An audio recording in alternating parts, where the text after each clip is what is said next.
what's next for the semiconductor supply chain. I am looking forward with bated breath to you publishing this out there on Market Watch. But you've had a lot of really intelligent things to talk about with respect to semiconductors, and I'm super impressed to see how in the last 4 years you've really stepped up your game and your research and your insights into semiconductors. Well, first of all, thanks, Pat. This is a really interesting set of forces that are sort of colliding. You've got economics, you've got markets, you've got technology and innovation, and of course you have what I would call the impacts to the every person right now that we're looking at scale. And so the pandemic was fascinating, and you and I have had some great conversations. We've done a ton of press, television, both of us talking about the supply chain thing. And so an interesting note came out this past week. I think it was about the past week from IDC. And you and I love to quote other analysts and firms, but when I think they're wrong, I do like to quote them. And in this case, I think it might be wrong. But IDC came out basically saying that, with all of this focus on demand and the requirements for semiconductors, that there's a fairly high probability due to the macroeconomics, geopolitics, and various circumstances that we're going to end up ending up with a chip glut, and that we're going to end up with too many chips. And so I kind of sat down and I said, I got to think about this a little bit, but what's the next couple of years look like? What's the highest probability? So, we've had the pandemic largely subside as the war in Ukraine has escalated. There's some new variant that might pop up. We've still seen there's been some factory closures in China that's affected Apple. We know there's palladium and neon gas in Ukraine and Russia that could impact the supply chain down the way. We know some of the harnesses for cars, BMW, in fact, are built, I believe, in Ukraine, shutting down supply chains there. And of course, we know that the supply chain wasn't just limited to chips. We had everything from our food supply has been impacted, finished goods, paint, chemicals, materials. And so chips got into focus because we have a strong relationship with our devices. We love being on social media. We want to be connected. We want to work. We want to be more productive. We had to get our kids back into school, even if they couldn't go to class. We've got to be able to travel. We want smart vehicles. We want smart grids.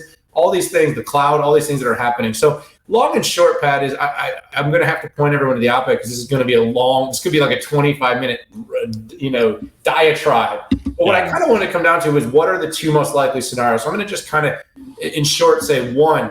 IDC could be right, but I think they're wrong. And the reason I think they're wrong is basically, despite the pullback in markets around growth and around innovation, the actual earnings have been really good, and those companies are continuing to perform very strongly. The secular trends, 5G, autonomous vehicles, metaverse, blockchain, and crypto, you go down the line, gaming, mobility, social media, all super dependent on chips. And then you look at the deflationary value of technology. So if companies did get into a strong recessionary environment, what are they going to do? They're going to buy more. They're going to invest further in tech. They're going to go to the cloud. They're going to look for automation. They're going to look for lower cost of wages and employment, which means you need more remote workers working in areas that have lower costs, which mean more chips, more chips, more chips. And so as I see it, there's not really a circumstance in which we don't continue to see this strong demand.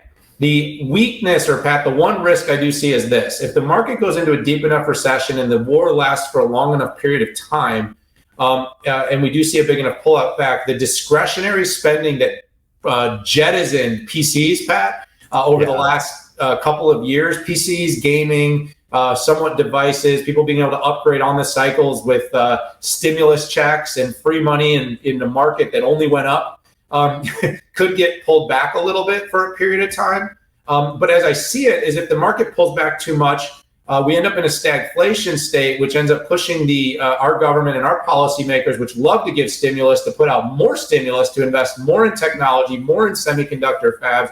And so I basically can't really come to a scenario that will last for a long time where the utilization of chips, and by the way, I barely even mentioned like AI, accelerator. I mean, there's so many other things that are going on. So what I've essentially come to, Pat, is the Russia conflict could be a problem, Russia-Ukraine conflict for a while. Of course, if China and Taiwan have any major issues, but in all cases, if you actually look at chips and chip makers and demand for chips, I actually don't see it being pulled back much. The biggest risk is that we don't get the resiliency right. Intel's fabs take a long time. We don't get enough other manufacturing done here in the U.S. We continue to depend on the East to provide us with all of our chips. And if that actually does come into play, we're going to end up not with a glut of chips. We're going to end up with not enough chips. The prices are going to soar, and we're going to be in a recessionary state that's only going to be in bigger harm to the economy. So like I said, I could go for 20 more minutes. I'm going to stop there because I'm sure you've got a lot of reaction. Yeah, I could probably talk about this for like 15 minutes, but we won't. I only did 4. I like 4 and a half. I mean, Daniel, I don't know. I've been in and around semiconductors for over 30 years.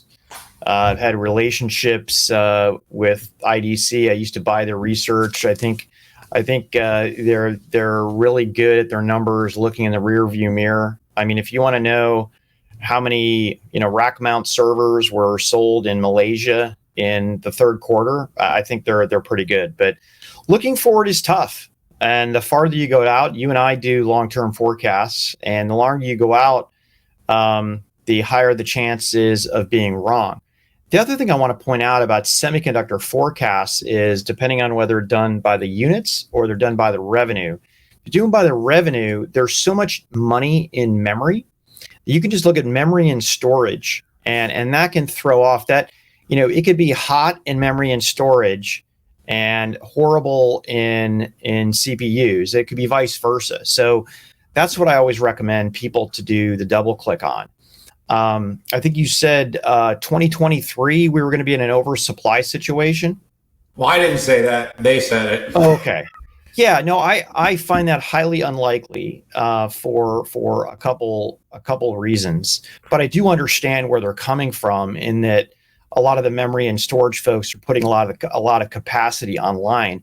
Intel's big time capacity won't be online for a while. You've got TSMC adding capacity, but here's what people are missing: the right kind of capacity is not going online. Okay, lagging edge, PMICs, audio, the things that never get covered out there. And I always like to remind people, you only need one chip, one 50-cent PMIC, to keep an entire car from being shipped. And guess what? The rest of those chips inside that car don't get shipped, and they don't get ordered because they know they can't ship the car. So I'm skeptical on it. I can see that if we went into a deep recessionary period, they could absolutely be right. I do think there are some double ordering, potentially triple ordering going in by end users to be able to get what they consider their fair share. But Daniel, I'm gonna go with you, and let's put on our calendar on January 1st, 2024, and we'll get back on. Yeah, just a quick boomerang. I mean, look, this is all speculative at this point. This is the funnest part of our job, is having the opportunity to look. I give credit to the firms that try to make these predictions. I know how hard it is, especially predictions within Windows that we can be able to hold you accountable for, rather than like by 2050, this is going to happen. I'm going to be retired by 2050. I'm just telling you. Yeah.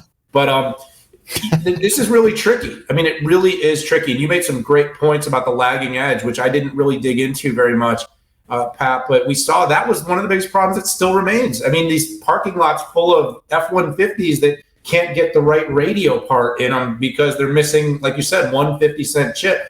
So, that's the whole thing, is there's a gambit from the 30 plus nanometer, process all the way to the 3.5 leading edge that's got to be developed. And this surging demand that we have, I just can't wrap my head around it.